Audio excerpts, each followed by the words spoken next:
inson aytilsa nuqson bo'ladi. O'zini katta olish, o'zini ulug' sanash, kibr, birovga quloq solmaslik.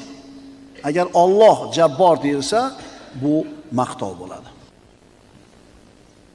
Mo'min banda al-Jabbar bo'lgan Alloh bilan birga bo'ladi.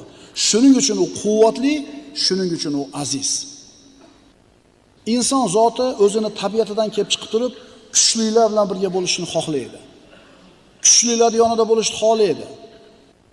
Mo'min u quvvatli, kuchli. Uni quvvatini, kuchini siri o'zini Alloh bilan birga deb bilishida. Mo'min biladi. Mo'min aniq biladi. Nimani biladi? Hamma Allohning qo'lida.